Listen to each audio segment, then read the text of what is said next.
Good evening and welcome to the council meeting for the municipality of South Dundas for Monday, June 24th, 2024. Welcome everybody to this evening.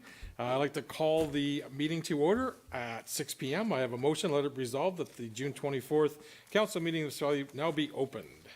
Moved by Deputy Mayor St. Pierre, seconded by Councillor Vino. All in favor?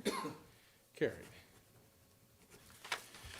Confirmation of the agenda. Are there any additions, deletions, or amendments to tonight's agenda? We will be deferring. Clerk LeBrun. Thank you, Mayor Broad. And I think you were just about to say what I was going to say, which was we'll be moving the OPP delegation to the July 17th meeting. Okay, thank you very much. So Officer Blanchard, our community mobilization officer, will come on the 17th. That might be good timing as we'll have more information and we'll have more questions on the things that have happened in the community, and he'll be able to share with us more information at that time. Any other omissions, deletions, additions, amendments? Seeing none, I have a motion. Be resolved that the municipality of South Dundas approve the agenda as amended. Moved by Councillor Vino, seconded by Councillor Ward. All in favor? Carried. Okay, moving to number 3, disclosure of pecuniary interest and nature thereof.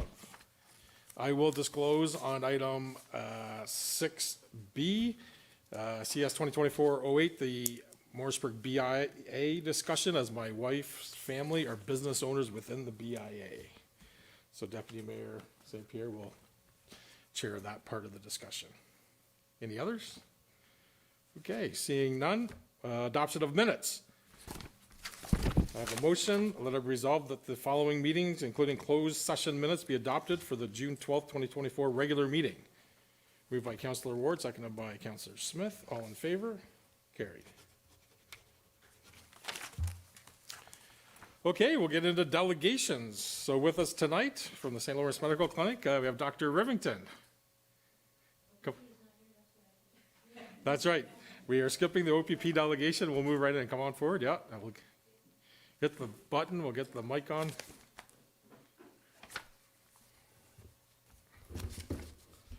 Thank you for asking us to come here.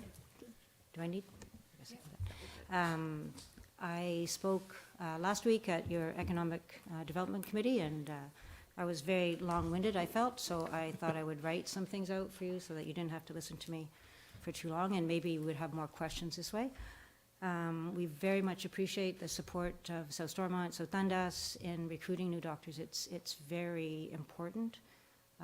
Other townships, other areas are doing this, and we're competing for a very short supply of new doctors, new physicians. So I guess one of the reasons I'm here is to kind of tell you about the recruitment process and also to ask you to continue to support us financially, but also in the good way you do as being ambassadors for the community. So, I mean, everything you guys do helps us recruit people, right? So, and also very easy to call up somebody and say, can you meet with this, Jason's come over on a Sunday morning to meet with young doctors, and we really appreciate that. So right now we're very, very happy. We have 2 new doctors, as this document kind of tells you about. Do you want me to keep talking, or do you guys want to ask me questions? Yeah, okay. Continue with some of more of your story for sure. Yeah. Okay, so basically, I was talking to my husband about this. Basically, trying to get new doctors, you have to do a sales job, and you really have to sell the opportunity to work here from a medical point of view, the opportunity to live here from a recreational and community point of view. And so my approach to recruiting is to have people come and see the area, spend some time here, come to our house for dinner or go out for dinner, etc., stay over. And the clinic has been funding those events. So we will pay for people to come and pay for dinners and things like that. Now, this says we have 2. I've had about 10 people come in the last couple of years, and we have these 2 now coming. The other 2 doctors, Dr. Cunha and Dr. Temple, who are our last 2, was also a similar process.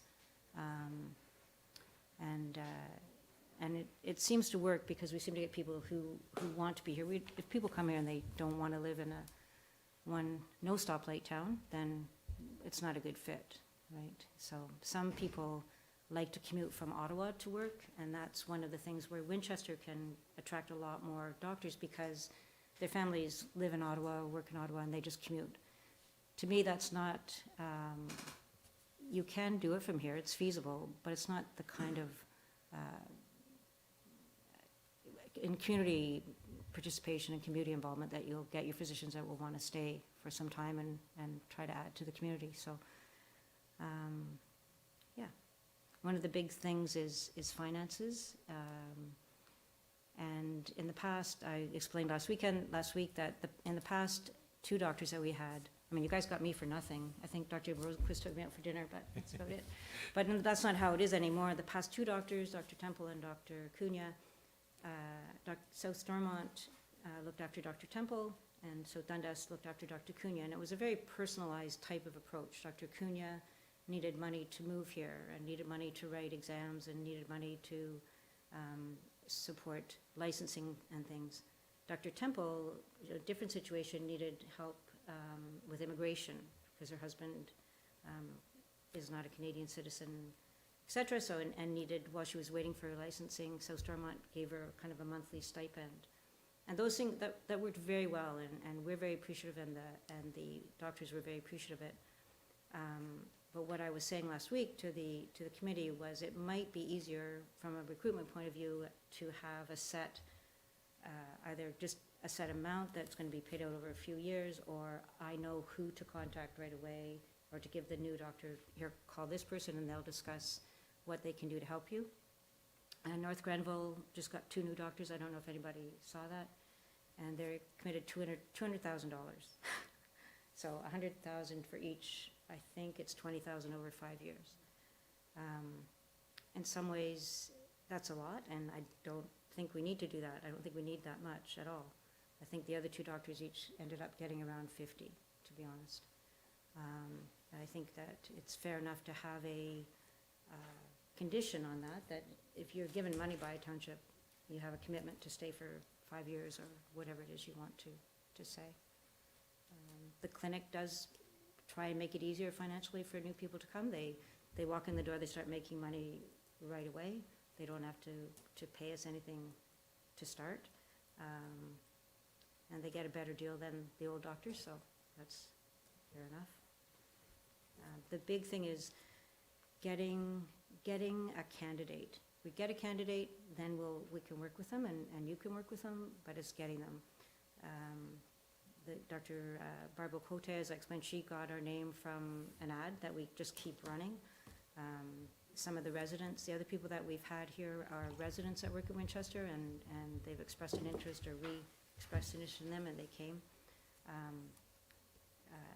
So it's a good question to ask, why are the other 8 people that we entertained not coming? And usually the answer is, my spouse doesn't have a job here, my spouse doesn't want to live in the country, my family lives in Western Ontario and I'm going to move closer to them. Those are the common answers. So I think it's always good to know, why didn't they come? So. Yeah, no, excellent. And I'll add some more context to the conversation. So through the Economic Development Committee, with the Tourism Committee, on a monthly agenda, and you've probably heard me mention it, doctor recruitment and the medical situation is, an important piece to South Dundas, and passion within the group to discuss it. And we've had Dr. Marilyn Crabtree come from her health team and discuss scenario as it goes on with her. We actually had one of our meetings at the old Iroquois Clinic, right? So we could see what it looked like and what it used to be. And then Dr. Remington came to us last week, and we said, okay, let's come to council. And I think what the recommendation will be is, what do we want to direct staff to do next? That's a delegation to ask questions and then make a recommendation to staff on what we'd like. The Economic Development Committee position would be like, let's get back to what South Storm, what South Dundas was doing previously, and see if we could make that work. Dr. Remington has discussed North Grenville and City of Cornwall are offering $100,000 just to recruit a doctor, but Dr. Rivington and the actions for her recruiting, has some other ideas on how to help folks, land in South Dundas and hopefully stay long-term, not just for 5 years, right, once they get here. But yeah, so that was kind of some context of why Dr. Rivington's here tonight. Certainly want to commend Dr. Rivington and all the recruiting. I know she does it on behalf of the staff and behalf of the other doctors, but she's been spearheading the recruitment side of it. And yeah, had a great morning with a couple doctors quite a few months ago, and enjoyed that piece of it, right? And I think one of the parts of the Economic Development Committee too, as well, wanted to make sure we had a position, that South Dundas had a position, going forward, what it would be, right? Here's our position, here's the type of things we're available to help recruit, go to events, do we do trade shows, do we go do things at the Winchester Hospital, whatever, we can contribute from a time-wise. And then is there any financial pieces that we can help when we got a doctor like we used to do in the old days. But I'll open it up to questions and comments from the council team. I just have one more thing, sorry. Yeah. This is a recurring thing, right? Like recruitment's been an always going thing, and we formed different committees. I think we were at that meeting in Long Sault. Mark was there, and were you there too, Paul? Yeah, I was there, yeah. You were there. Yeah. I actually said, okay, we have these meetings all the time and nothing ever happens, but I think if we had a bit more, I have local people that I can go to, then things happen, right? Right. If in the broader sense of we're just trying to recruit doctors for Ontario, that's not gonna work, but if we have a little bit more formalized approach here, I think that would help.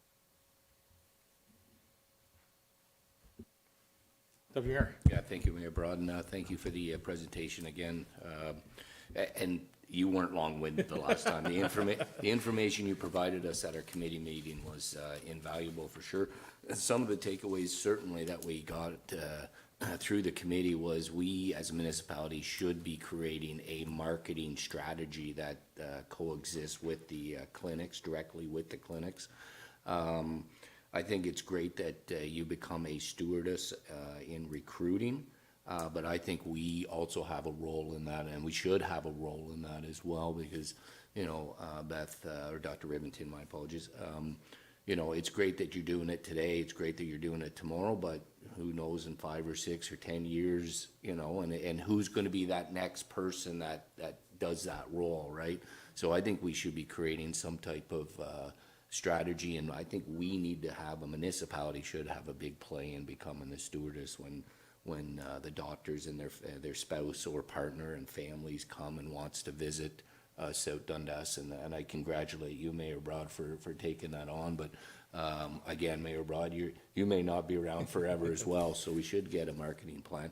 I do think financially there is ways to assist with helping that as well, and I agree, maybe the North Grenville formula is a little bit, I'm not saying out of reach, but a little bit high, but I'm sure there's other things that we can develop to attract. And one of the key things as well is to provide the information for the spouses and the partners of how many businesses we have, daycare opportunities, stuff like that. So we create that package so when they sit down with us, and I say us, then it's not just paper we give them, but it's actual, here's what we've got to offer, and we give them the tour and the personal tour. And I think what we really got to market, and maybe get some people that actually do travel back and forth to Ottawa, that lives here, and the reasons why we live here, but we just simply work in the city, vice versa. They could live in the city but come over here to work with us, so I think there is a strategy that we can develop. I'm not sure exactly what that looks like now, but I think we do have to work with staff directly. I think this council has to be involved with Dr. Rivington's group as well, so, yeah.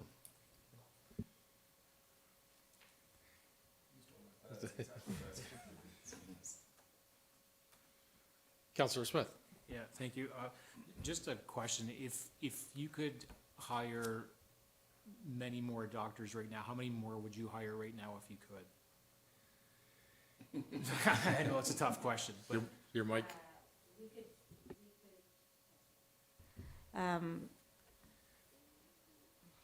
Assimilating them all at once would be hard, but I'm sure we could use 6 doctors, no problem. I mean, in an ideal world, if we had, 12 doctors that showed up, we could open air quad, but there's lots of patients, and we have space if we use it efficiently, but we just don't have the physicians, right? So. Councillor Ward. Hi, thank you, Mayor, and thank you for the information. A lot of this is kind of new to me, but I've seen it shared before by the mayor and the deputy mayor. But I did have one question, and it's about your second point there is in your package. It's about finances, and it just talks about new MDs qualify for rural recruitment and a retention incentive from the province, which is paid over 4 years. Can you just explain to me how that works and what that retention looks like? Is that a financial bonus? Is it? I assume it's financial, but. Yeah, so our area is rated as a rural, what's our rural grading? 80? 40, which entitles new physicians who come here to $80,000 over 4 years. It is, I didn't realize, I was reading about it yesterday, it is taxable, but anyway, it's $80,000 over 4 years. And it's weighted more for the first year and more for the last, so I think it's, 25 and then 15, 15, 25, something like that. And so the people that come here have to apply to it. They have to work at the hospital as well as working in the area. But that's been good. All of our new doctors have got it eventually. With government, it takes a long time for it to seem to come through. But so unfortunately, Winchester qualifies for that as well,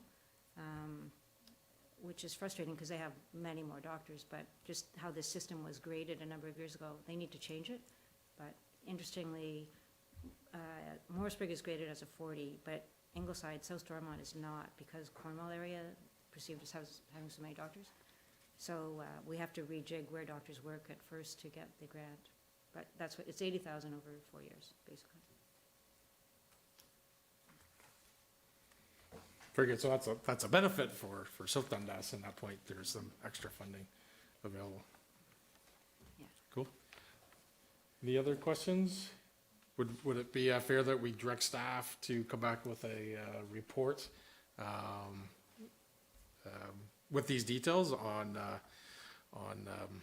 potential funding, potential marketing plan, potential of a lot of things? That'd be fair to say? We'd start with a staff report to create a working group, if that's what certainly we would want to engage to South Stormont at the same time. Wait, agreed, yeah, agreed. Not completed by staff completely, but at least get a starting point. I like that. Okay. CO Mills? There's So some, through you, Mr. Mayor, we did meet with the mayors and Dr. Rivington with South Stormont, or we talked about what we're gonna do next, and I understand you're presenting to council at South Stormont on Wednesday night?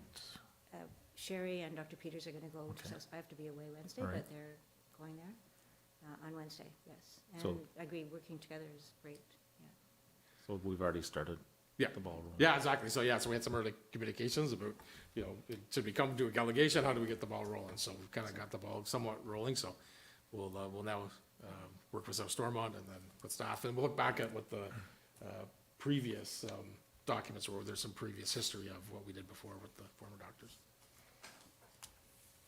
I guess too, and just to keep the welcome, even if you haven't, like Dr. Barbara Cote, we got her.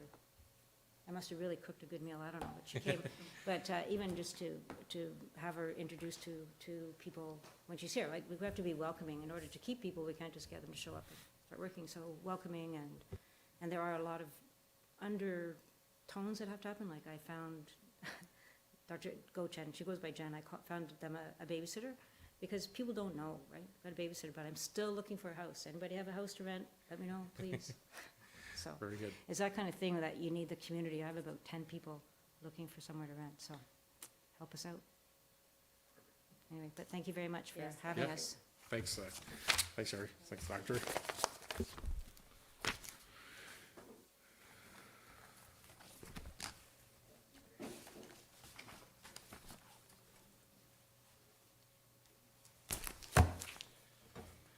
Okay, we'll move into action requests. So we'll start with 6A, CAO 2024-03 pregnancy and parental leave top-up policy.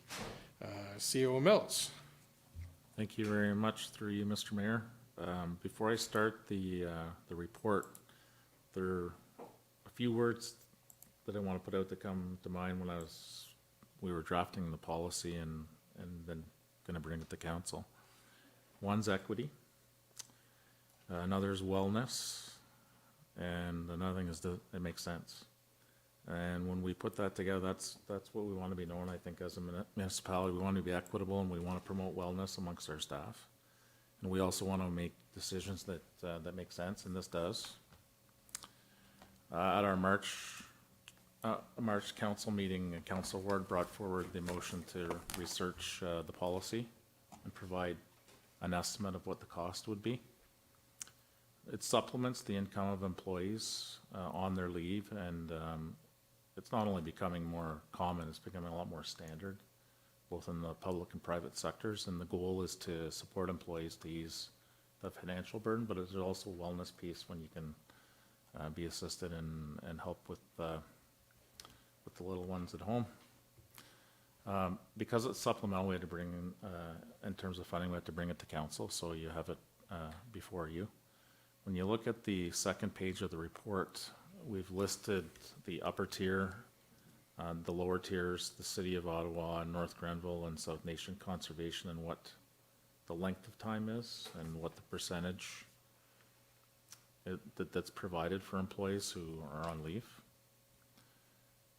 From a financial perspective, the creation of such a policy does create a new financial liability for the organization. However, in context, it's not a lot.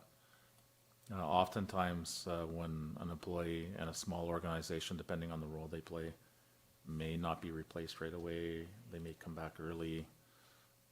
We've given you the scenarios, what it would cost, a sample in general, but overall, there are a lot of factors involved that this just makes sense. So I'll turn it back over to you, Mr. Mayor. If there are questions, we have finance here if there's on the finance side. But, or if council wants to consider something else in terms of the policy, our ears are open. Thank you, CEO Mills. Questions, comments? Councillor Smith? Thank you, Mayor Broad. So having been through the parental leave stage of life 4 times, I have to say I wish that I had access to something like this. I did not. It's tough. We got through it, but it's tough. So I was originally thinking about maybe just sticking with the 75% level, but then basically we could almost say that this is a recruiting tool. And so if we go with 75 and a neighboring municipality is at 85, and if you're a young person that just graduates from college, university, and starting a family would be in your future, then you're naturally going to gravitate towards the one that would offer the higher rate. So just for the recruiting purposes, I would say we'll go with the recommended 85. Councillor Ward? Yes, thank you, Mayor. So I obviously was the one who brought this forward, and I stand behind it 100%. I appreciate staff's recommendation. I'd love to do more, but I think this is a really good start, and I think it's good to match what the other municipalities in our area and SD&G are doing. We always talk about having the same level, and this is matching that. Other than South Glengarry, but good for them. So I guess what I wanted to say too is that this isn't just for, for women. This also allows men to be home with their children and not have a financial burden associated with that. As Councillor Smith alluded to, when you're first off with your children, it is very expensive, and EI doesn't always help with that. It is a personal decision for people to have children. I understand that, but at the same time, I think, we preach being a team here in South Dundas, and I think if we want to be a team and we want to continue to give that positive messaging out, then we need to look after our team in all avenues of life. So I think this is a good start, and thank you for putting it together. Yeah, thank you. Thank you, Councillor Ward. Thanks for the comments. Yeah, and obviously, my previous career, my current career, we offer that, in the corporate world, which is really nice to have that opportunity. You know, and whether it's the birth of a child or an adoption, we have an opportunity for a parent to bond with a young one earlier on, which helps us in the, helps us in the community, helps us commit to family values. Certainly, employee retention, satisfaction, recruitment are key components as well. So thank you, Councillor Smith, for mentioning that. Okay, so I have a motion. The Council of South Dundas accept report CA 2020-03, that bylaw number 2024-50, being a bylaw to adopt a pregnancy and parental top-up policy number 3-32, be passed, signed, sealed, and open council at the date of passing. Moved by Councillor Ward, seconded by Councillor Vino. All in favor? Carried. Thank you very much.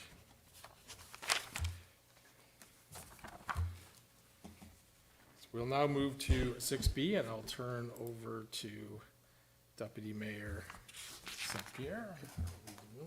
Perfect.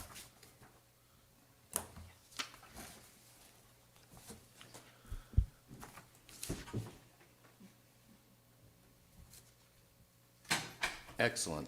Thank you. If you don't mind, I'll just chair right from my own chair tonight. So we have report CS 2024-08, Morrisburg Downtown Business Improvement Area, bylaw number 2024-52. And I see that Clerk LeBrun's name's on this, so I'll turn it over to you. Thank you, Deputy Mayor, and to the rest of council. The report before you is a long-awaited report to council. This has been in discussion a few meetings now through our boards and committee updates. I've been observing the BIA for the last 11 months, and this report is a summary of the information that we've gathered as staff through information, through BIA meetings, talking to the members, some surveys, and as I mentioned, an overall observation. So we do have some recommendations this evening, but before we go into that, I just kind of like to highlight a few points in the report. So I've given quite a bit of background on what a business improvement area is, so what is a BIA. So I'm not going to go too much into detail about that, but I do want to touch on some of the history of our current BIA and where we stand today. So the BIA consists of the downtown Morrisburg Village Plaza, the East Promenade. It exists to promote and improve the businesses of the members through financial planning, economic development, marketing, beautification, and events. It's governed by a board of directors, and it has a 4-year term of leadership, which is aligns with the term of council. So the current BIA bylaw has been in effect since 1988. It has not been updated since then. There's also a bylaw relating generally to the conduct of affairs of the BIA that was adopted through the BIA, a BIA meeting. The year is unknown, but these two documents have been governing the Morrisburg BIA since its inception. So the current membership consists of 37 businesses and a volunteer board managed that ranges between 3 and 9 members. The board is made up of a chairperson, a vice chairperson, a treasurer, a member of council, a staff liaison, and a few members of the general public or membership. So the current board of management has been struggling for a number of years. Unfortunately, there's been minimal member engagement in the BIA meetings and initiatives, and it appears that the majority of members of the BIA have limited time and resources available to participate in the capacity of a volunteer for the BIA. Some other reasons include perhaps a lack of information to its members, or having limited awareness of what exactly the BIA does. Right now, the BIA doesn't have an active social media presence, or I don't think there's not been website updates Some feedback that, sorry, let me back up. The BIA did go out recently and surveyed all members of the BIA. The survey results, there were 3 questions. They were very, I would say, very straight to the point questions. And the feedback that we received, or the BIA received through the survey was, yes, we want the BIA. But a lot of the comments that were received in the survey there was a lot of confusion about what the BIA is supposed to do versus what the municipality should be focused on. So to me, it appeared like maybe there wasn't enough questioning in the survey to get a real understanding of if people really understand what the BIA is meant to do.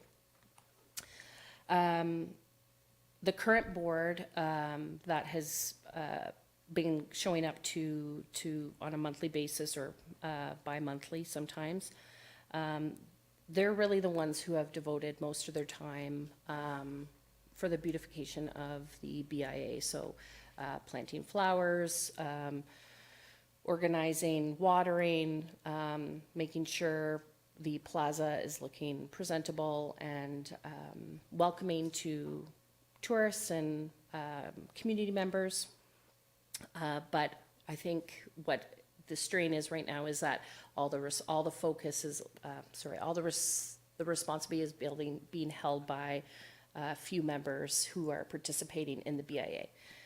So currently we are unable to fulfill the chair position and the vice chair position. So we haven't had anyone come forward to sit in those roles, which also means that we haven't been able to pass a budget.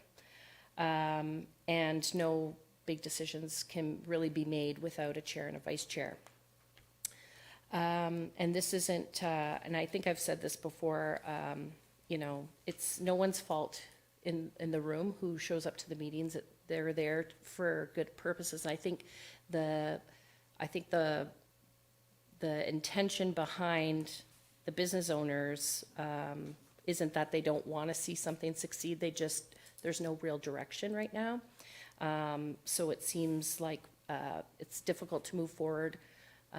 The bylaw is old. The governing documents are outdated. They need a complete revitalization, in my opinion.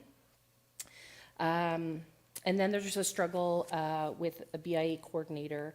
So the BIA historically has relied very heavily on a BIA coordinator to manage their meetings, events, marketing initiatives, finances, and they take direction under the BIA. 2020 impacted many people's lives around the globe. It changed people's motivations, it changed people's behaviors, and it had a dramatic impact on the downtown business area. So in 2021, the Council of the Day decided that they would pause the BIA levy in 2021, which they did. And then in the following year, an agreement was made between South Dundas Municipality, the Chamber of Commerce, and the BIA to share a coordinator. Unfortunately, that was a short-lived contract. We filled it, and unfortunately it was vacated maybe 11 months later, and the municipality decided that we wouldn't enter into that type of agreement again with the 3 parties. So the struggle with the BIA right now is they also don't have a coordinator to kind of manage the day-to-day operations of the BIA. So with all this said, I've presented some options, or an option, I guess, that's up for discussion. We are recommending the dissolution of the Morrisburg business, the Morrisburg BIA, in order to consider a business engagement plan moving forward. So the engagement plan would provide an avenue for the municipality to engage with each member of the BIA for input. So we would also need to determine what activities we would plan to undertake if we dissolve the BIA, and the municipality would absorb the assets and liability. That would also mean that any funds in the BIA reserve would be then the responsibility of the municipality. But staff have discussed, that money that has been levied can go into a specific reserve project just for the plaza, so that it's used in a way that, I guess, honors the BIA levy that would have been collected over the years. We're looking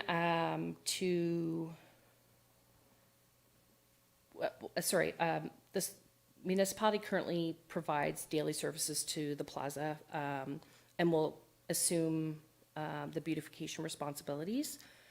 It may have an operational impact on us, on the municipality, but it would eliminate any risk or legal issues that may come from, potentially, obviously, from not having, I guess, the proper governance for the BIA funds right now, because that's been the struggle. It's just the managing of the BIA funds. So the next step that we're looking to do is we're looking to implement this recommendation in 2 steps. So the first step would involve the dissolving of the BIA, and we would be redacting the bylaw. And the hope is that this will allow us a path moving forward. I think the intent and the overall spirit of the BIA is we want something, but maybe the BIA isn't, a governing BIA isn't the right fit anymore. But I think we still have some work to do to find out what exactly would work for the business groups in Morrisburg. And I think it's an opportunity to expand it. As you'll see in the bylaw, the catchment area is very small. It does not include anything west of the circle, anything north of the number 2. The catchment area is very specific to the plaza. There's also other organizations, such as the Chamber of Commerce, that do a lot of great work for small businesses. And perhaps it's something that we could encourage our current BIA members to become members of the Chamber. And then thinking in the future, what kind of committee can we start that would address beautification, retention, business attraction, marketing strategies for maybe not just the Morrisburg Plaza, but Morrisburg, the village of Morrisburg. So expanding it that way. So I think there are definite, there's opportunity, but at this time, it's our recommendation that we dissolve the current BIA. We hit a reset. We do a little bit of work on a business engagement strategy for those businesses, and we start something new. So subject to any questions or discussion of council, I'd like to put this recommendation on the table. Thank you, Clerk LeBrun. I must say that was a lot to absorb in a few short minutes. Just a couple, and I'll turn it over to my fellow councillors, just a couple observations. Yeah, and there's no doubt that this has been kind of an ongoing discussion now for a few months. Councillor Vino gives us some reports when he goes to the meetings and stuff, so it's not surprising that the local BIA has been struggling a bit. But for me, I just need some clarification there on a couple things, I guess, that you've just said. So you're suggesting on the ongoing beautification that staff then would assume the responsibility for the flower beds and whatnot, that the group that's looking after it now would not do that? So, through you, Deputy Mayor, what I mean by that is, so they have, they have their flower boxes that they purchase every year and organize. And right now, they are contracting somebody to water them twice a week. So that would just mean that if this were to proceed, then the municipality would then take that over either internally, or we would continue to pay the contractor to do that. So we're not looking at stopping any of the work that they're doing. We would just, it would fall under us as opposed to the BIA now. Okay.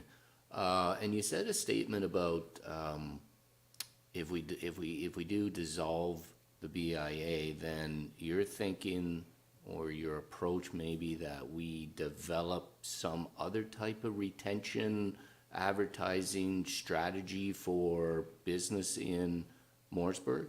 So what my recommendation is suggesting is that we need to have an engagement plan we need to understand the needs of the businesses in the plaza.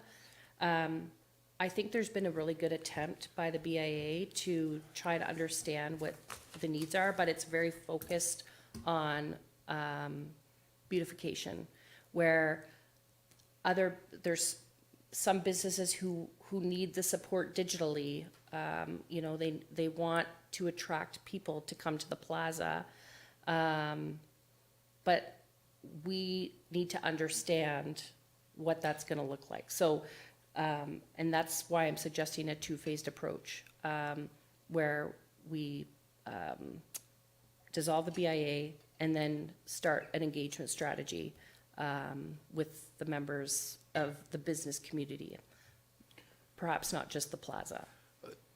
Okay, so follow up. What engagement strategy do we provide any other business in South Dundas? And why would we just focus that on the businesses in the mall, and specifically just Morrisburg?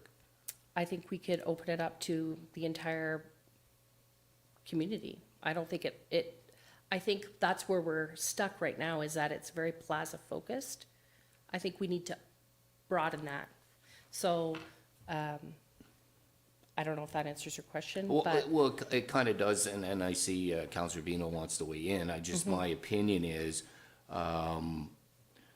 we've got a lot of businesses in South, and this is just my personal opinion, we got a lot of businesses in South Dundas in which we do not provide a lot of assistance with, because they have their own marketing strategy, they have their own way of doing their own business and staying viable and sometimes growing. So I just, if we're gonna do this, then this strategy needs to be offered to everybody who wants that offering, and not just a local business group. And that's just my philosophy. I mean, I know we own the sidewalks, I know we own the canopy, I know we have an obligation for the servicing and the asphalt, but I do struggle a little bit I do believe a municipality needs to be there as an assistant to business and to help them grow. But at the end of the day, it's up to the business to do that, on their own. I'm interested in hearing more about that, but right now I'll just maybe turn it over to my fellow councillors if they've got any questions or comments. Councillor Vino? All right, so first of all, Clerk, excellent job. You've done I'm glad you took the time required to do this, because there was a lot of history here to go through and understanding how a BIA is structured and whatnot. You've done an excellent job explaining it. To your point, Deputy Mayor, I think we get hung up a little bit on a couple points in there about the business, so the retention and helping the businesses themselves. I think that's a lot of what the chamber's position is, and the chamber is municipal wide. The general sentiment from the committee, or the BIA as it is right now, is they would like to continue in some fashion, but where we're at right now is that the structure of a BIA, any BIA, not just ours, but just the structure from the Municipal Act, is very restrictive. and it's very hard to work within that. You have, you know, funding constraints, like how you can move money around, and you have your catchment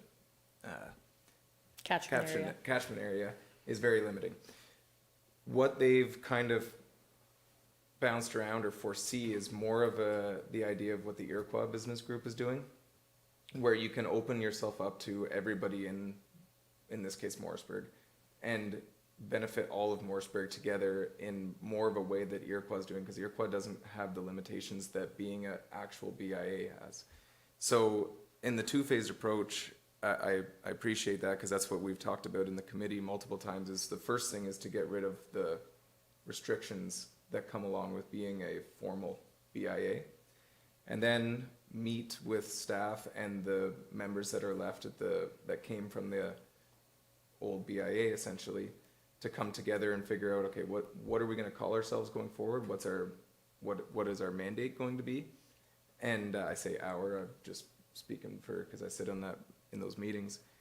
And they've already got that started with these surveys that went out, essentially, because the surveys, like the clerk was saying, they all came back with saying, yes, we want a BIA, but nobody really understood what the BIA was doing and who was doing what between different groups within the municipality. So I think if you can take what all of those surveys, or we think what you can take from all those surveys, all the feedback, and that's going to build your mandate for the group going forward. So I don't know that it's so much about the supporting the businesses, you know, financially or through technology or whatever. I think that does go more towards the chamber. And that was something that was happening as well, is by definition, the BIA is supposed to help recruit, retain, beautify, everything all in one. But here we have the chamber and the BIA basically competing, because both of their functions are in both of their wheelhouses. You don't need one of each. So it's more to get rid of our structure and then reset everything back to, and the model of the Iroquois business group is kind of the idea that they have, except maybe not so much events potentially, but more around inviting people into Morrisburg and making Morrisburg just as a whole in our entire corridor more approachable. So that's just to give some context as to what's come out of the meetings over the last 11 months. Mm-hmm. Like this has been festering now for a little while, right? And I'd like to think that maybe instead of having to have formal titles, maybe because maybe nobody wanted to come out and be a chair of a committee or a vice chair, but if it's more of a community group, and maybe we can get some, and then we're extending ourselves outside of the plazas. You might get, because right now, for example, we have a member of the BIA currently who pays to be in it because they're not in the catchment area. Well, you won't have that anymore. It'll be open to everybody, and they won't have to pay to be part of the group. So that was the context of kind of how we've gotten to hear some context. So I hope that clarifies maybe a little bit of the questions. Thank you. So I just have some questions, and then maybe I can just share a comment. So my first question is, I saw that we're assuming all assets and liabilities. What are the assets and liabilities that we're assuming? So we would assume, so the BIA holds a liability policy for directors, and so that would then fall onto us now. Like we would be well, I guess it would just eliminate the BIA, the liability, the errors and omissions or professional liability for the BIA. We also have, the BIA rents 99 Main Street, which is currently vacant other than some storage. It's not being used. It hasn't been being used since I think 2021 or 2022. So we would assume that again. And then if they have any, like they wouldn't have a lot. I'd have to determine that, like pardon? Yeah, computer, cell phone. I think it's just a computer at this point. Everything else is ours. Yeah, I think I'm a little bit, just want to make sure on the liability front that we're not absorbing anything that we don't know about, because it, Gotcha. like, We, there's that- nothing outstanding. Yeah, you know- and that okay, would, that's- we can determine that for sure before, Okay. if we move forward, then that's Yeah. something we would I- be made aware of. Okay, I think that if there is any liabilities, that maybe that should come back to council before we assume them, because I don't want the tax base assuming anything associated with that, if Yeah. there is any. My opinion only. Mm-hmm. 99 Main Street, does the township own that, or, Yes. okay, so we're just assuming our own asset back, okay. And then I guess I like the idea, Councilor Vino, of going towards the Iroquois Business Group model. But I really hope that the Morrisburg Business Group, like, you know, you were just talking about how they wanted to do less fundraising and less community events, but that's how Iroquois makes their money to fund their business improvement, right? So I don't know if Iroquois Business Group levies there. I don't think they do, right? They don't levy, but there is a membership There's a fee. membership fee? Okay.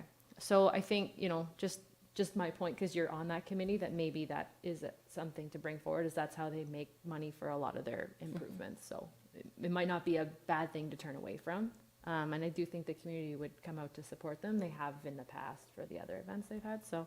And then the one last thing to the deputy mayor's point is the engagement strategy. Number one, I really hope that we're using the BIA's existing, whatever money they have in their fund to pay for that, because I'm not, to the deputy mayor's point, I'm not sure why that should be a tax-based responsibility to fund. Okay. And number two, do you have a timeline for that?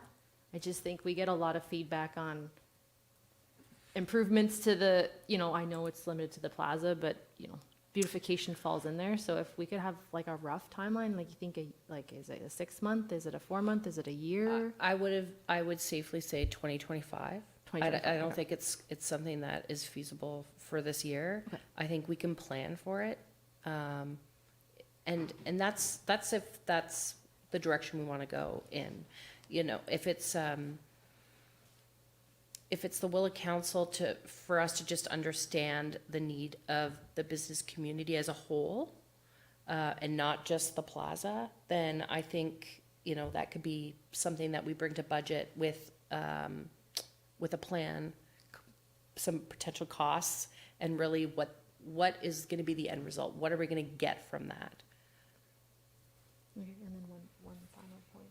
Yeah, absolutely. Go ahead, yeah. So that my last kind of comment would be, anything that we're assuming this year, if we choose to dissolve today, where is the money coming from to continue that? Is that also I just want to make sure we have enough money to do, if we choose to do an engagement strategy, that we also have money to continue doing whatever it is that the BIA already does, because they haven't been levied, correct? So They haven't, since 21. no, sorry, they were. They were levied. It was Okay. paused in 2021. Okay. Continued in 2022 and 2023. Okay. So they do have funds and reserves. They have about, I think, 47. Oh, so it's health. It's a healthy. 40-some? It's healthy. Okay, It's healthy. that's fine. Okay. Yeah. And yeah, we wouldn't be collecting a levy this year. Okay. But would we collect a levy if we had a deficit? I just want to understand, so for example, something happens and we need to spend more staff time there, and there's a deficit, where does that deficit go? Does that go to the general tax base then, or is that a discussion of council where that deficit gets funded back from? That's a good question. I don't have the answer.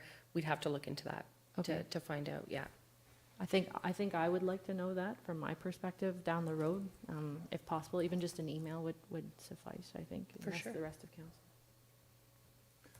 Thank you, So Councillor. the question, sorry, go ahead. Deputy Mayor, just a point of clarification. So the question is, if the BIA was in a deficit, where would those, and we're not collecting a levy, where would those funds come from? Correct, yeah. Thank you. Councillor Smith? Thank you, Deputy Mayor. Basically, I just had the same question that Councillor Ward had, is if we're assuming all assets and liabilities, what exactly was there for liabilities? Like, just make sure there was no outstanding loans or anything. That was it. Yes. Thank you. Yeah, certainly it does appear that we've got a lot of unanswered questions about moving forward and what that looks like. I think, and maybe that's part of the Economic Development and Tourism Group as well. Maybe we should be considering talking with them and maybe bringing in a delegation and strategizing through that committee. So, you know, I really do think it's unfortunate that the BIA is being dissolved. I mean, obviously, there is a purpose for a BIA, and I've witnessed that through some of my development projects for municipal improvements in other municipalities, and certainly there could be a good benefit from that, but I do also believe that it's been a struggling BIA for a long time, so I am open to moving forward and trying to help create something that is a benefit, because, you know, and I don't want anybody to misunderstand what I'm saying. I'm not saying let's abandon the mall, let's abandon business or anything like that, but, you know, business needs to be sustainable and self-supportive. But I also know that our malls are a little bit unique in that sense as well. So, you know, if we do dissolve this and we move forward, I just think we need to have a good plan in place. But I think we need their buy-in. 100% we need their buy-in. You know, so that's just my opinion. So with that, is there any other comments from council or staff? Okay, so I'll just read this as quickly as I can. So this is a report. Excuse me for 2 seconds. Let's go back here. So report number CS 2024-08 that the Council of South Dundas adopt bylaw number 2024-52 being a bylaw to dissolve the downtown business, Mooresburg Business Improvement Area be approved at the June 24, 2024 meeting of council. That staff be directed to perform all necessary administrative functions to conclude the business of the BIAs and assume their assets and liabilities in accordance with Section 214 of the Municipal Act 2001 as amended, and the staff be directed to research, develop, and implement a business engagement strategy for those businesses within the former BIA. Okay, I'm gonna stop here. I think we need to amend that I agree. it's strategy for businesses within the municipality of South Dundas, Yes. and report back to a future meeting of council with information and status updates on the engagement strategy. Everybody's heard that? Good? Got it. Okay, so can I get a mover, please? Councillor Ward, second by Councillor Vino. All in favor? Okay, motion is passed. Thank you.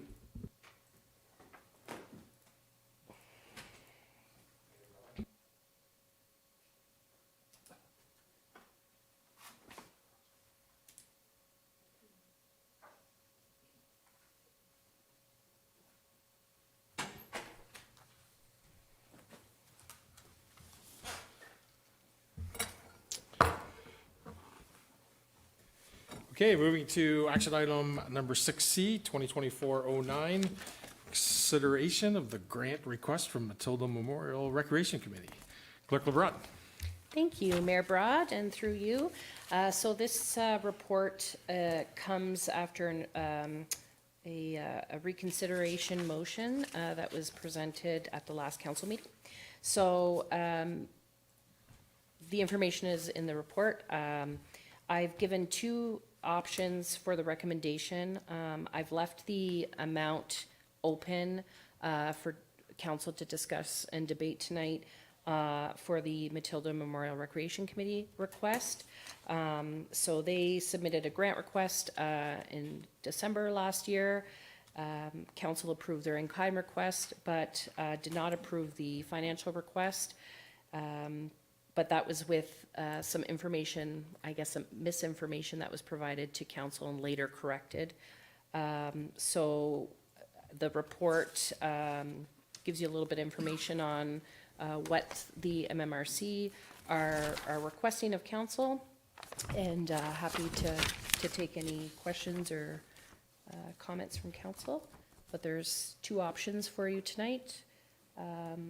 Whether you want to reconsider the monetary grant application in the amount of you're up to council to decide, or not.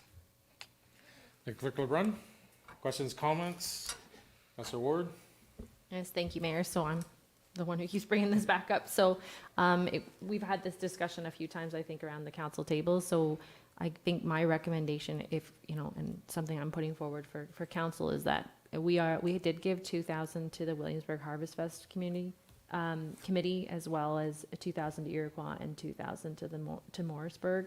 So I think what I'm proposing is we give 2,000 to the Matilda Memorial Rec Committee, just to balance that out. We do have 3,300 in the reserve, so that would leave us with a little bit left. Yeah, okay.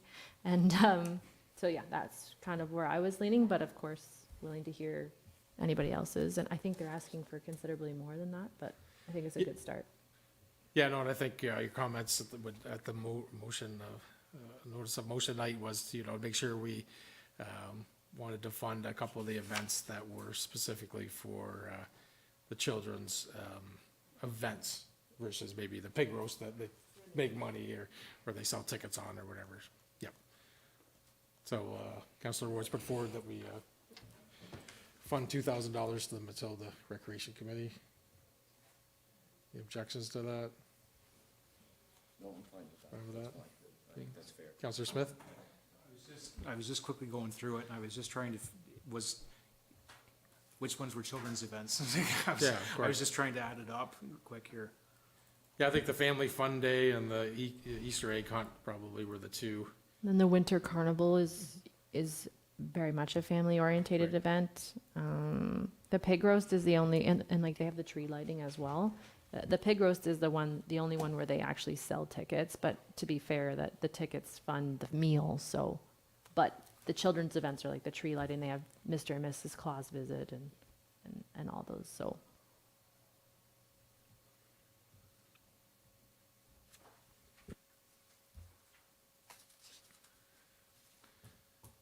Anything further, Councillor Smith?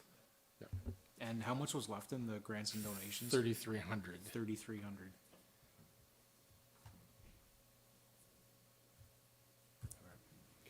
Okay, very good. So I have a motion that the Council of Dundas approve the request from the MMRC, Matilda Memorial Recreation Committee, to reconsider the monetary grant application in the amount of $2,000. Moved by Councillor Ward, seconded by Deputy Mayor St. Pierre. All in favor? Carried. Yeah, moving to 6D, PE 2024-06 consent policy. Ms. Moran, welcome. Good evening, members of council. So the county is proceeding with an official plan amendment to update the rural severance policies. So these are policies that staff consider when reviewing all land division review criteria. So ahead of the formal county planning review, circulation, and commentary process through the actual amendment, municipalities have the opportunity to provide recommendations. And so through our SDG planners group, we kind of came up with a list of things that we wanted to consider. So things like resetting all dates in which a lot of existence would be considered to have been legally established as of January 1st, 2024. So we would refer to this as the lot of record. So currently lots in a rural settlement area or rural district would be permitted to have up to 2 consents for residential purposes per legally established lot.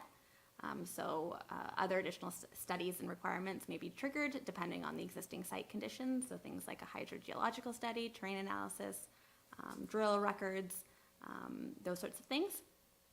And as always, the property owner would be required to cover all costs associated with those requirements.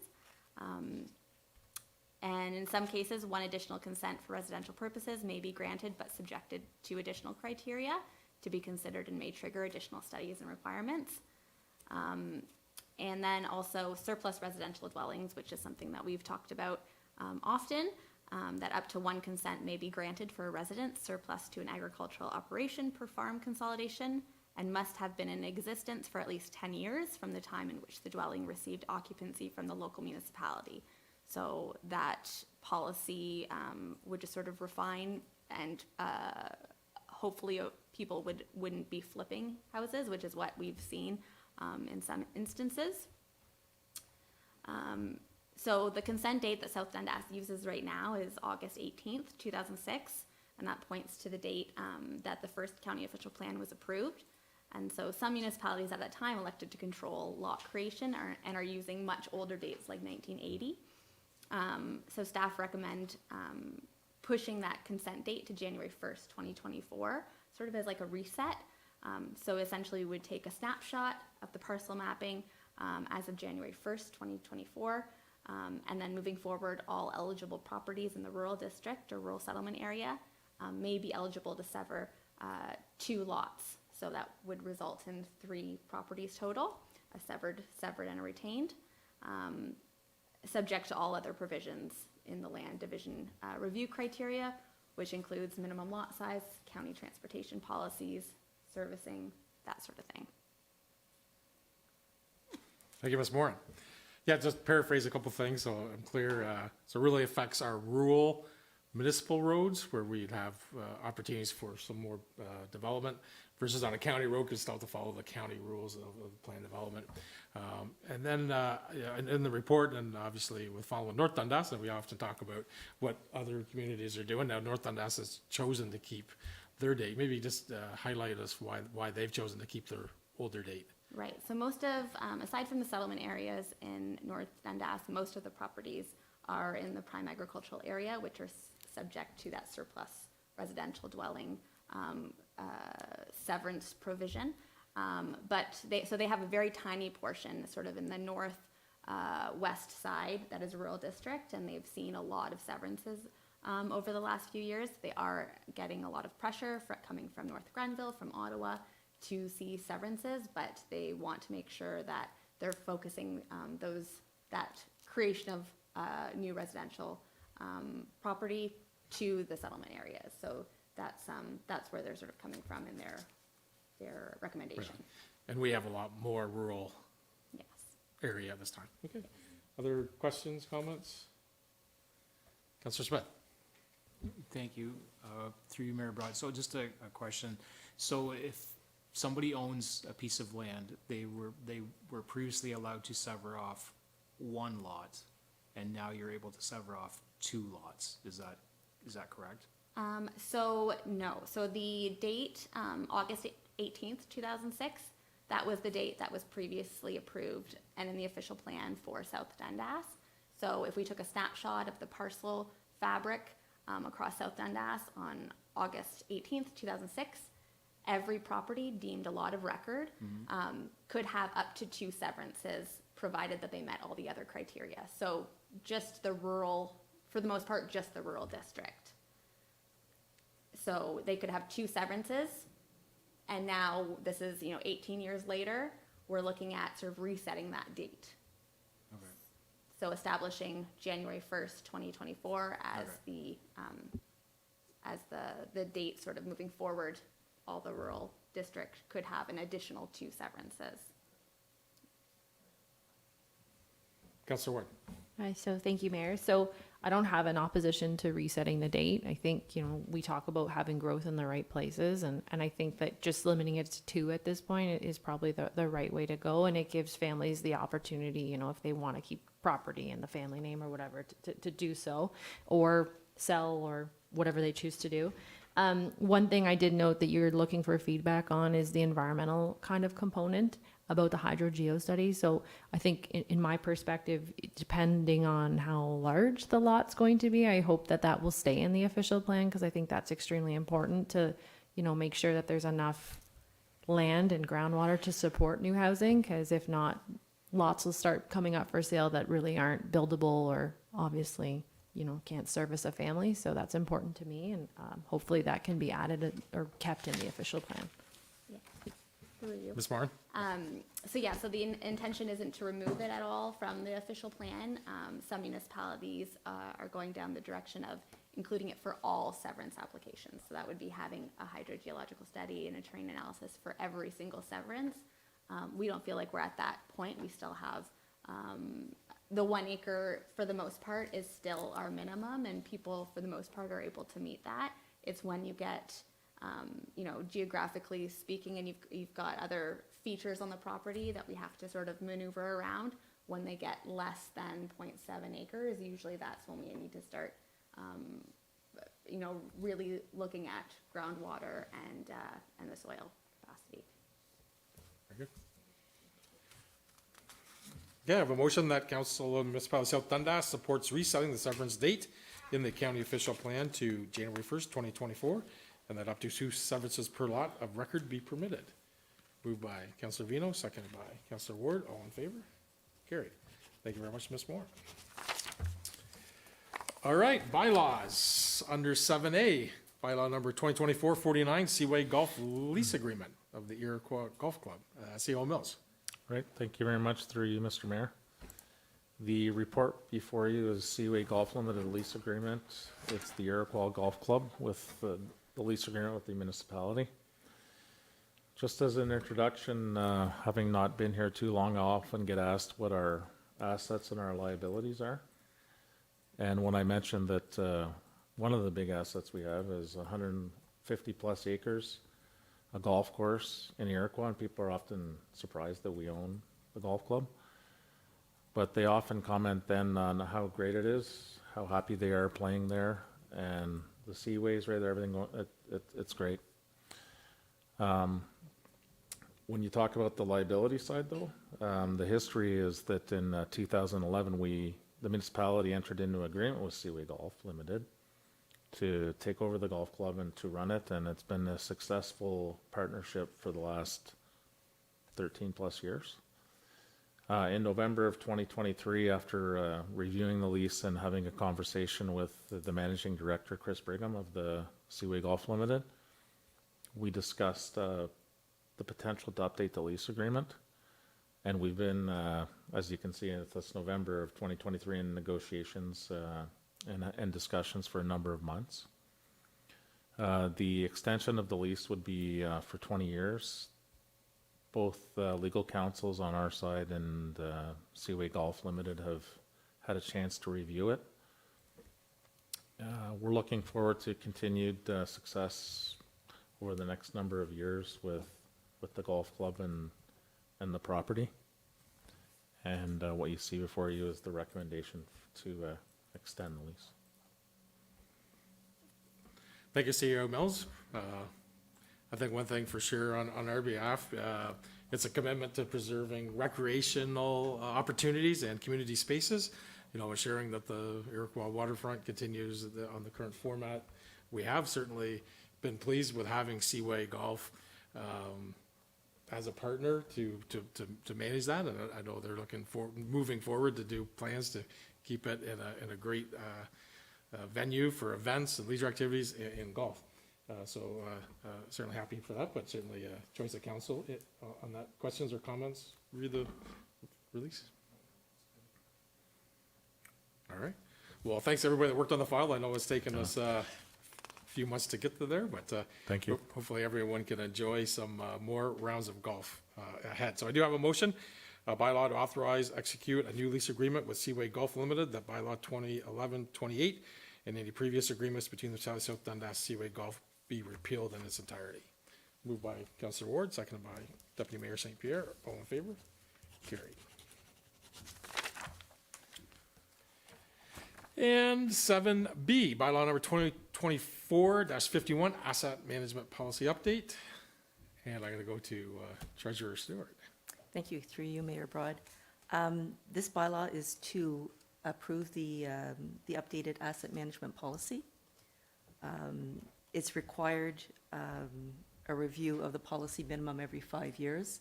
The last update of this policy was in 2019, so we are now due. The asset management coordinator did review and found that a slight update was required. It was actually to add his role in all of this. So that has been added. And of course, we will continue to review it as required and update where and when we see needed within the requirements. If there's any Questions or comments from the council team? All right, seeing none, I have a motion that bylaw 2024-51 being a bylaw to amend policy number 2-3, strategic asset management policy. Moved by Councillor Vino, seconded by Councillor Ward. All in favor? Carried. Okay, number 8, boards and committees. And we have been very busy over the last 10 days since our last meeting. So I will start at number B, the Morrisburg Waterfront. Councilor Vino. Push the button. All right, so yeah, we met recently and most of the meeting revolved around the recommendation that you see before you in the agenda package today, and I go through it all, or I'm sure everybody's had a chance to read through it. The general idea here is that we're looking for, the committee is looking for support and for developing a multi-use pad at Earl Baker Park, which was recommended in the Parks and Rec Master Plan. We've gone ahead, and the committee has gone ahead with getting some draft fundraising plans in place and costing and positioning and whatnot. And we're just looking for support so that we can go ahead and start the fundraising adventure. I'm not sure if anybody has any questions. I can read through it too if you'd like. Questions at this point? Deputy Mayor? Thank you, and it's a great report. I think this is something that we can use here in South Dundas, in particular in Morrisburg. I guess my only question, Cole, is, or Councillor Vino, my apologies, we're now yet again creating something to attract people to our waterfront, which is great, obviously. And I think you know what my next question is going to be, right? Yep. I mean, we've got surge baseball going on with Friday, Saturday, Sundays, a lot of people in and out. What's the solution for parking for this, or long-term or short-term? Yeah. So that's been a huge topic of discussion within this committee since we started it, when we got inaugurated. And there will be a recommendation coming forward for that as well in the near future that kind of coincides with this. The reason this is, I want to say, putting the cart before the horse or whatever here, but the fundraising efforts for this is substantial. It's going to take us a long time to raise the funds required to do this. So we wanted to get a jump start on that as we feel the parking, coming up with a parking solution. Well, we have an idea for the parking solution, but to fund that is significantly different than this. And so that's why we're just looking for approval in principle where exactly it lands versus or next to a parking lot or similar is still up for council discussion and whatnot. I guess the general idea here is it'll be in Earl Baker Park somewhere, and we'd like to have it adjacent to parking, but we just need the okay for the idea, the concept of a multi-use pad within that park, I think is the general idea here. I'm not sure if that fulfills your... I just follow up. Yeah. Thank you, Deputy Mayor Mayor. Ron. Now, just reading through this, is this going to be lit? Is there plans to have this lit for the? I'm just thinking about winter. If you flood this as a rink, outdoor rink or whatever. I'm assuming. Yeah, we do, that's like phase 5 or 6. How many phases did we have in here? There's quite a few. Yeah. Okay, sorry, I didn't get down to the 5th or 6th phase. My Yeah, so apologies. it gets towards the end. We're trying to, the funding is a very difficult part for this because Oh, it is an yeah, I see it expensive now. project. And so we're trying to, get the, foundation down, and then we'll keep adding to it, and it'll be a multi-year thing. I mean, unless somebody were to come along tomorrow with $300,000 and say, we're gonna build you a multi-use pad, unless that happens, we're gonna have to phase this in. Yeah. So, but yes, we would very much like to light it. Yeah, well, very good, very good. Great initiative. Yes, sir. Ward. I just wanted to know, how is the letter being circulated? Is it being mailed or direct to business, or are you guys handing it out? Do you need help?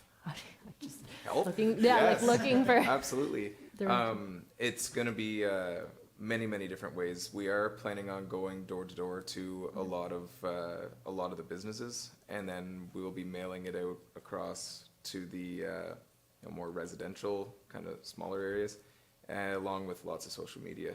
And we're hoping to involve our economic development and tourism committees in that as well. And we're also going to be involving SD&G, the counties, to help us with if there's any funding or grants or anything that they know of or have that can help with this endeavor as well. As I said, it's significant. It's probably one of the more significant projects that has been done recreation-wise around the town, the municipality in a while. So we're looking forward to it. We know it's a big ask, but we look back, a lot of the modeling has come from the, I can't remember the name off the top of my head, but from when they built the park at Earl Baker Park. And so we're trying to, do something similar to that. Yeah, no, I think it's great. I think that's, why we have the committees, to drive ideas and drive some fundraising. And certainly, probably since the playground, the new playground is probably since the last time, but having a goal at mind and a project to fundraise for is always good. I know with the municipality worked with the Blue Jays, and the Blue Jays Care for a little bit of funds to upgrade some ball diamonds, and we did that. So I think that having the committee working towards this, raising some funds, and then, we got funds for Hardeen Park through a grant, but, now that you've got drawings and ideas and going forward, we can apply for all those grants that are out there to continue on that for sure. So, so I guess, we're good on committee moving ahead. Very good. Clerk LeBrun, I believe there's a motion that needs to be passed on this. Yeah, through you, Mayor Broad. There is a motion at the bottom that the Council of South Dundas support in principle the installation of a multi-use pad at Earl Baker Park. And I'll capture the Sure. You can move by vote. I'll move it. Councilor Vino, seconded by Councilor Ward. All in favor? Excellent. So that's great, and certainly happy to see, basketball, pickleball, all the lines for all that years to get that kick started. Anything else on the Morrisburg waterfront? Movie night? Yes, the movie night went extremely well. Yes. And we have 2 more planned, but we estimate there was well over 200 people in attendance at this first movie night. So that went very well. Everybody's very pleased, and we're looking forward to, I believe the next one is Jaws at the beach. Yes. So and I believe you are allowed to float in the river on a tube while you watch Jaws. So that should be a good one. That'll be a good one. Excellent. Any other questions for Councilor Smith? Okay, Councilor Smith, Councilor Vino. Sorry about that. Okay, we'll go to SDG County Council meeting. So that was last Monday. We received delegations from MNP, financial auditors, on the county's statements, which were all passed. We had a community housing development plan. We had Melissa Morgan, and she's been here with us in the city of Cornwall, talk about the community development plan as well as the annual report. So certainly, moving ahead and thinking about the housing and where we need to move to. So I know we have it on our docket for follow-ups on those lands. So certainly that's to come here in the near future. So if you think about those activities within those groups. We talked about growth study. There was a motion brought forward about planning services within South Dundas, and I was tabled to have a committee of the whole, which I kind of grew into a bigger conversation about, continue to collaborate, in as many areas as we can with the county. So that's to come. We purchased our rock salt and chloride for next winter, worked on culvert replacements, Maxville Manor update, and a lot of the consent agenda. So that was county council meeting. Anything to add, Deputy Mayor? I forgot that covered. Okay. Then we'll move to you on the Iroquois Waterfront Committee. Mayor Broad, nothing new to report, because on June 19th, we had our strategic plan, so I did not attend, and I was away for the meeting before. So we have a meeting this upcoming Wednesday, and I look forward to catching up with the group. Excellent. And I'm going to jump back on SDG. There was, and I wanted to mention it, the speed limit review. So that's undergoing, as Deputy Mayor. Should have known that. Yes, yeah, it was your motion on that. So more details to come as they're looking at the speed limit reviews as we're entering into Hamlets to have the proper slowdown area. So that was something you've mentioned before. So that was discussion as well.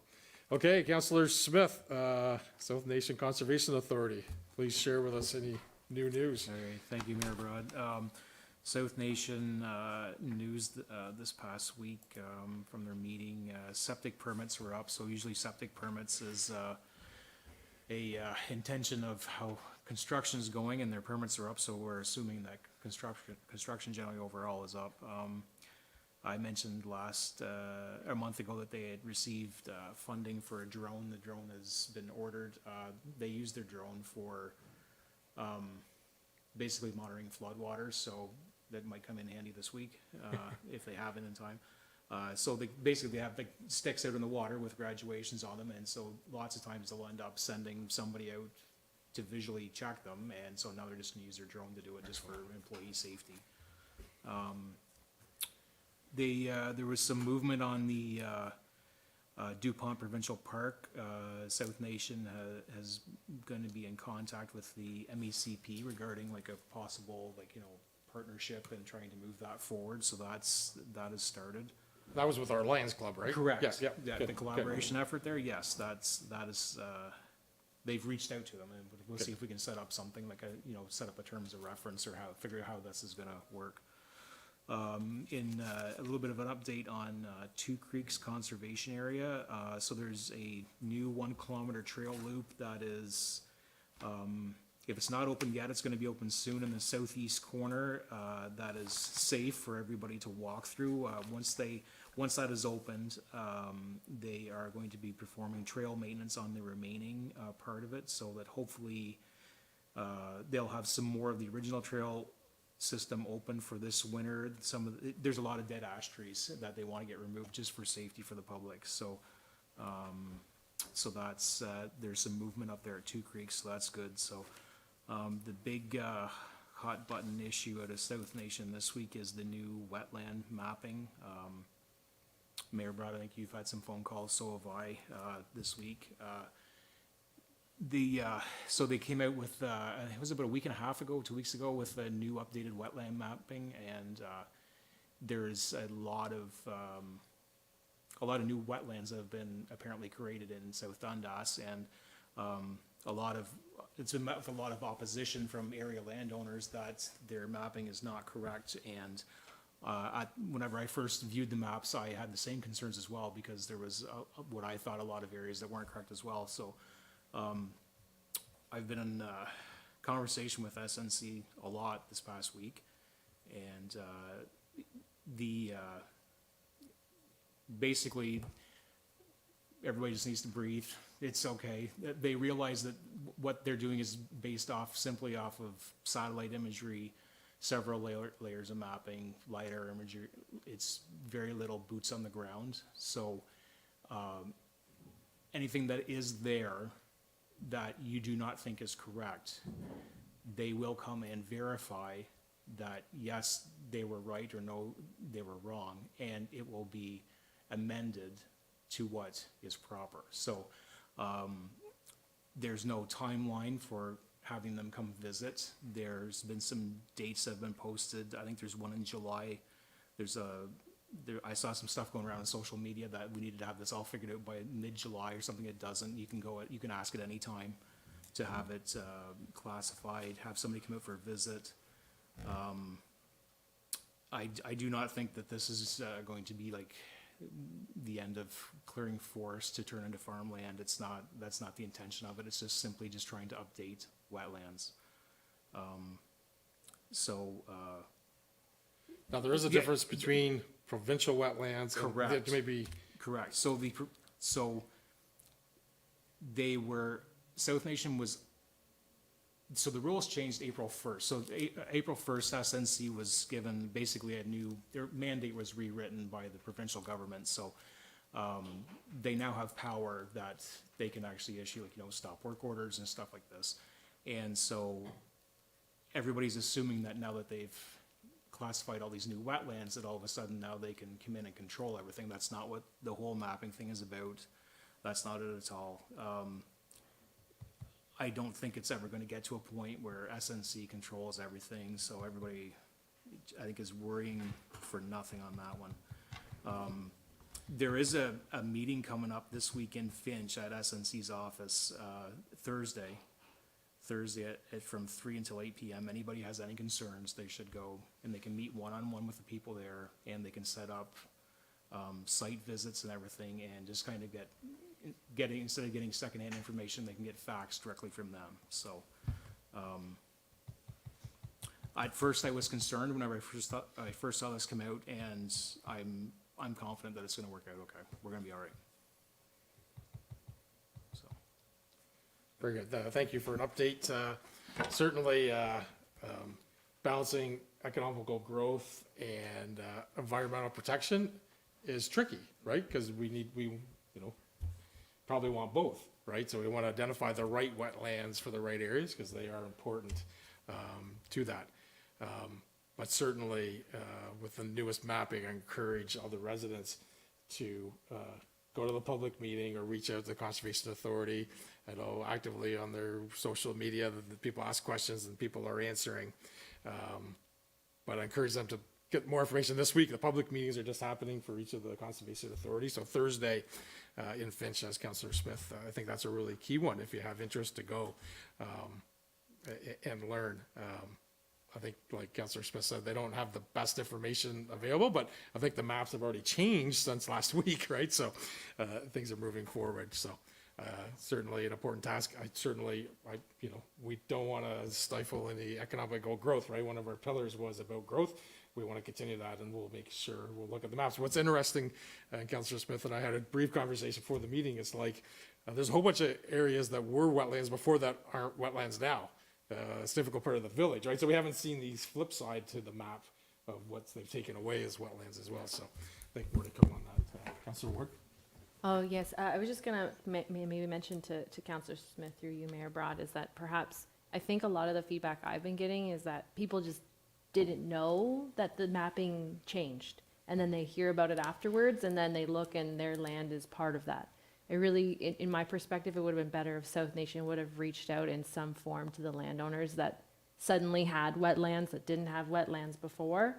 I think that would have been a better approach, because I think there's a lot of feedback that like people just didn't know. And then they, of course, read or they talk to someone and they don't get the full story. So perhaps you could take that feedback to South Nation and just kind of maybe a way for them to improve their communication, because I think that's where a lot of this is coming from, is just that people weren't aware of the changes. And I'm sure, as you can understand as a landowner, that any change to your land that you don't know about and then you learn about after the fact is scary, right? So I can appreciate the comments that we have received, and hopefully South Nation takes that into consideration moving forward.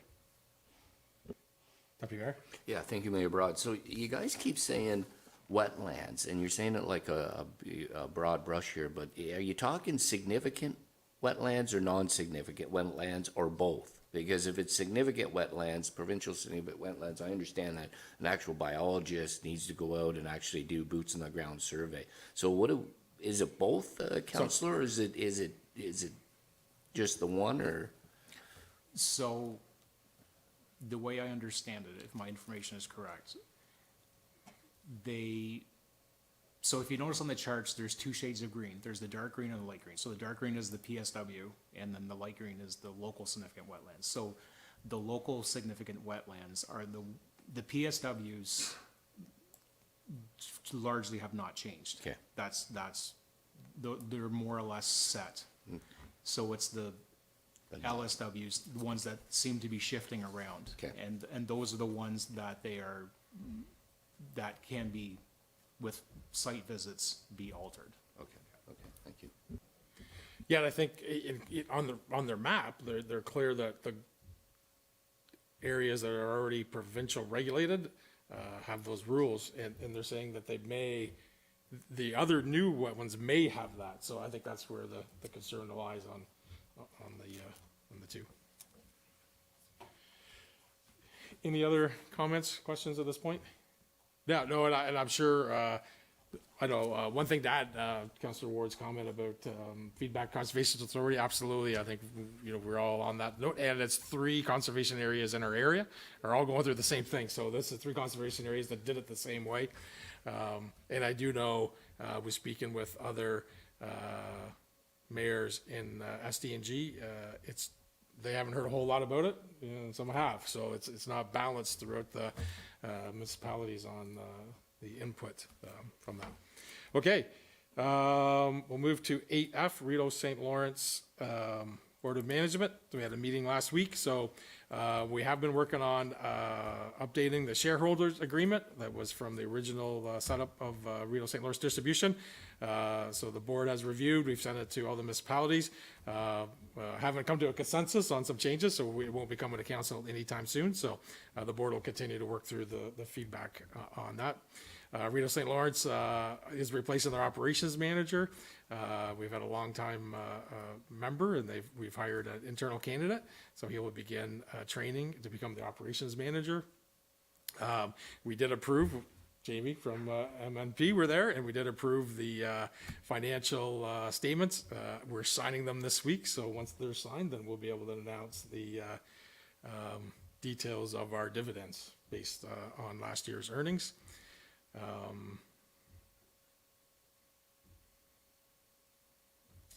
And it is in the notes, so I guess I will share it, but we will sign the documents. So the dividend, they were gonna increase the dividends to over 6% to 170,000 in 2022. So that's 2024. So that's what will be divided amongst all the shareholders. So once the documents are signed, and I'll get the exact amount to what South Dundas will get, but we did increase dividends for the 2024 dividend payout based on the 2023 financials. Okay, any questions on those? EG, Iroquois, and District Business Group. So we had a meeting on last Tuesday in Iroquois with the business group. And CEO Mills and myself, Tia Fraser Dupuis attended. We went through some of the activities they're working on. Obviously, they talked about their membership. They got all their flags installed. The pop-up shops are now painted. We're moving into the area. Obviously, through Director Jansen, the construction of the new pavilion will be done. The painting of the buoys is ongoing.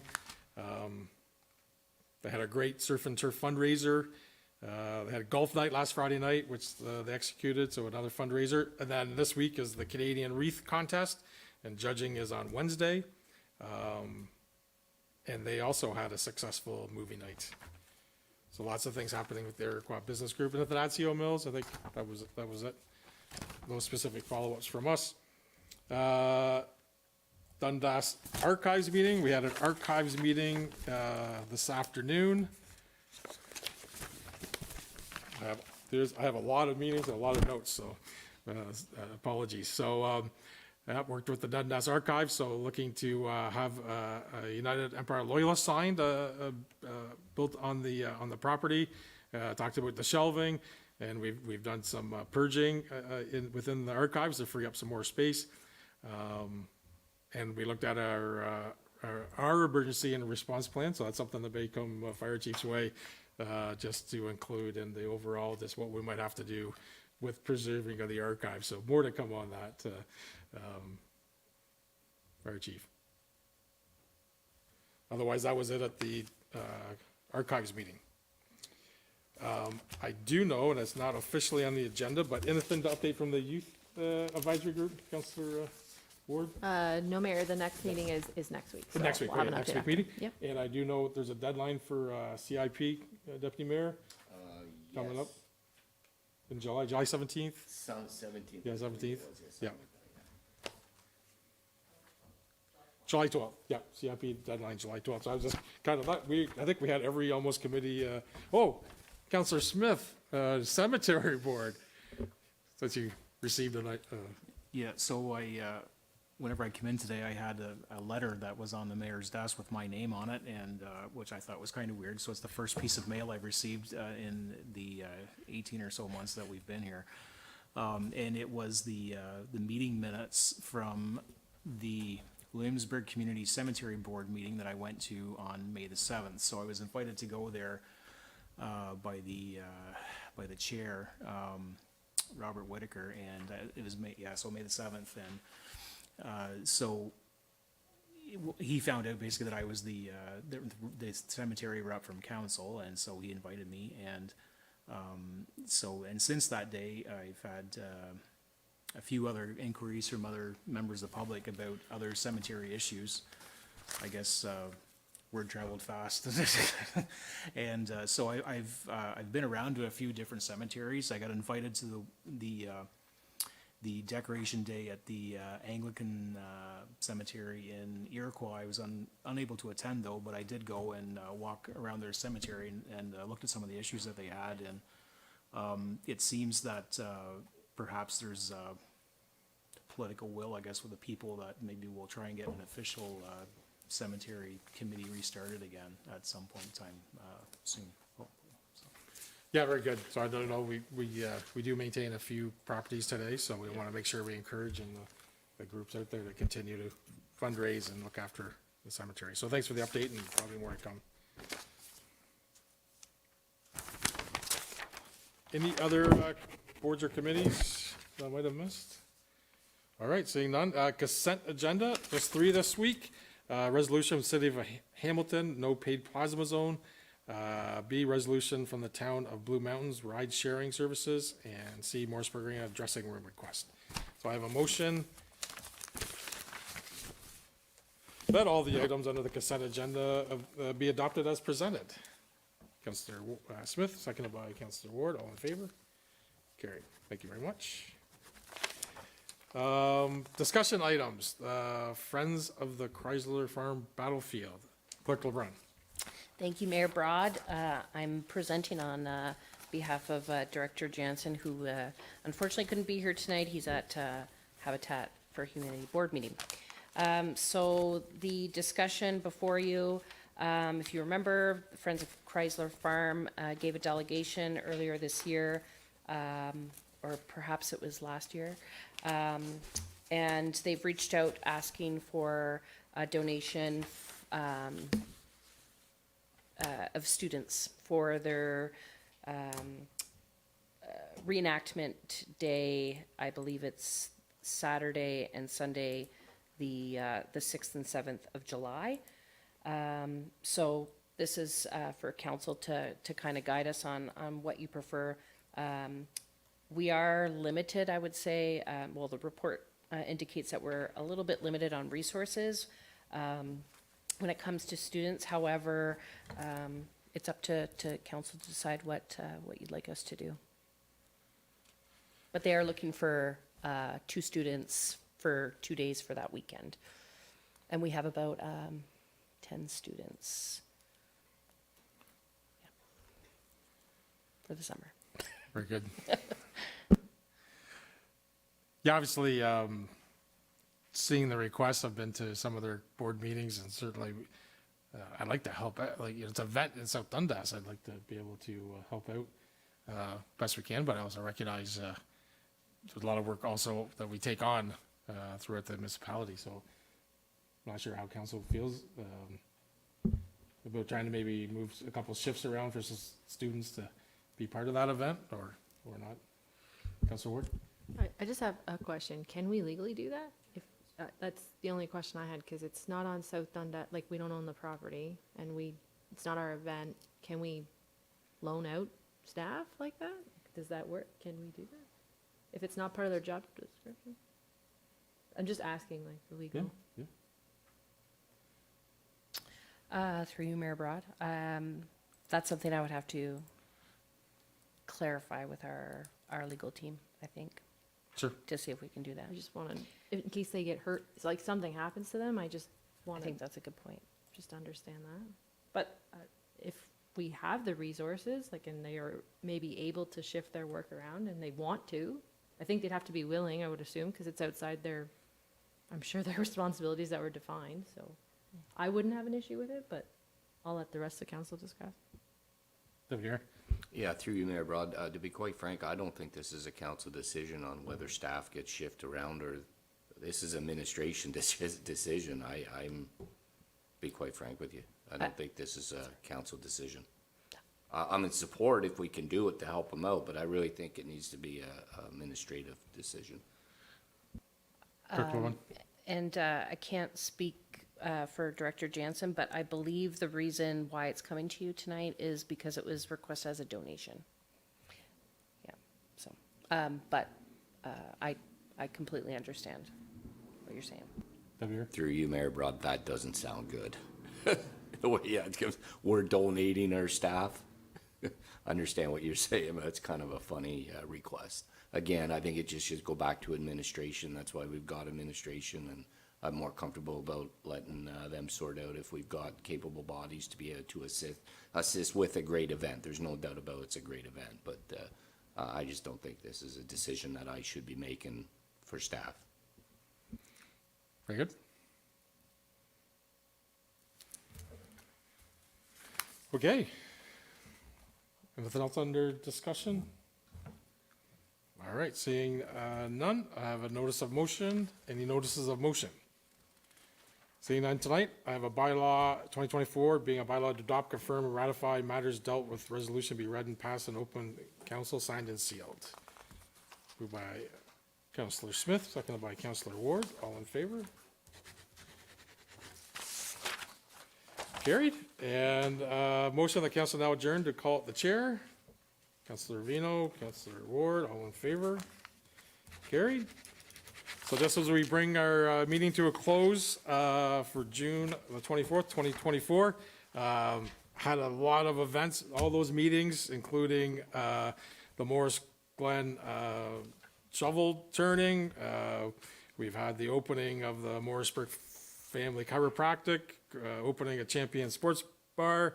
We had a Mayor Disc Golf Challenge, library board meetings. We had a barbecue at Emar's, just all things in the past week. So many activities, more active. We had the new fire truck. Yes, thank you very much for that, and the delivery of the push-in of the fire truck with school kids there. So it was a fantastic week. More graduations are coming this week.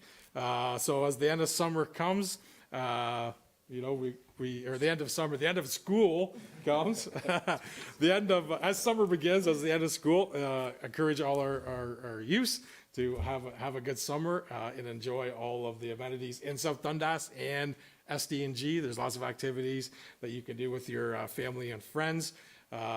Stay safe, be active. And then obviously I will be at the Seaway graduation on Wednesday night. So congratulations to all those graduating. As you continue to seek knowledge and you grow as an individual, and just remember that your community supports you and whatever your next adventure may bring. So congratulations to all the graduating students in the University of South Dundas.